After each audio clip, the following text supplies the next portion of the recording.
is, it's another day, another bit of a, well, shall we say, bad PR for Meghan Markle and Prince Harry. This time, really though, concerning their joint venture. What are we talking about?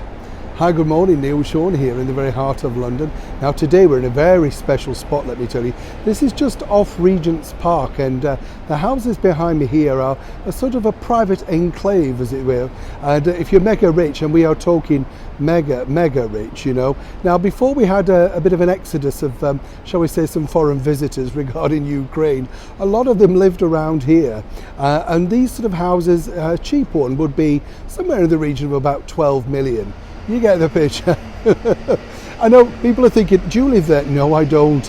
I'd love to live here though, because as I say, it's near Regent's Park, a lot of lovely open area, and just across the road, not too far away, is in fact Harley Street, which of course is the home of the medical profession. A lot of people want to know as well, why was Harley Street so named? You know, well really it's where the doctors set up privately originally, way back in the 1800s, and it became the place to go if you had money, and still remains that today. If you've got money, they could be called magicians. They can put you all back together again, make you look 20 years younger. But as ever in life, money is the key factor.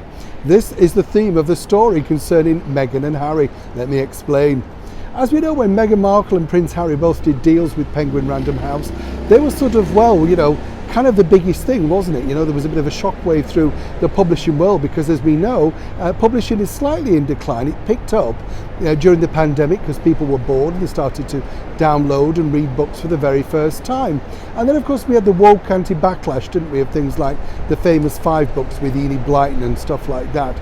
But then when Prince Harry announced that he'd got this mega deal to write the memoir that the man he's become, not the prince he was born, everybody was aghast at just how much money the publisher was going to pay out. I mean, let's not forget also, in fairness, Prince Harry did say in his statement that profits will be donated to some charitable trusts. I'm not sure if it's his own charity or, you know, some other charities that they wish to donate to, but this is going to be difficult actually, simply because, you know, you've got to sell the book, as I've said before.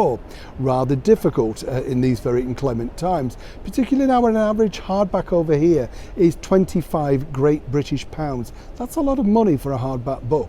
But now that same publisher is in something of a bit of a mire, and as ever we have to say allegedly, because they were the publishers of Captain Tom's book. You know, Captain Tom Moore, the brilliant man that walked around his backyard, raised millions, I mean absolute millions, for the National Health Service, and that's still being checked out as to where that went. A slight sort of disgrace attached to his daughter and family as to what they were doing with the money, etc. And as ever, we have to say allegedly, but that's an ongoing investigation. But now it appears that Penguin Random House, as I say, who were the publisher of Captain Tom's autobiography, cannot state whether they've actually donated, as previously stated, their proceeds to charity, as apparently, allegedly, again, was agreed. And it just seems strange, doesn't it? Because, you know, Harry and Meghan seem to attach themselves to sort of bad publicity. This, of course, is one of the leading publishing houses in the world, and I'm sure that this will all be dealt with right and proper, and no doubt sorted out, but it needs to be put into public domain. Because this, of course, makes people very suspicious when they're donating to charities, or indeed, like with Prince Harry's book, if they're assured that if they buy it, then yes, a portion of that is going to go into a charitable trust.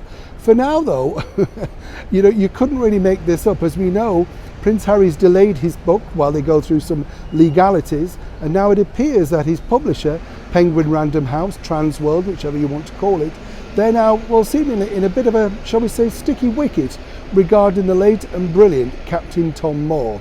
And it would be a very simple question to answer, wouldn't it? You know, did you donate the alleged profits that you claim were going to be donated to charity or not?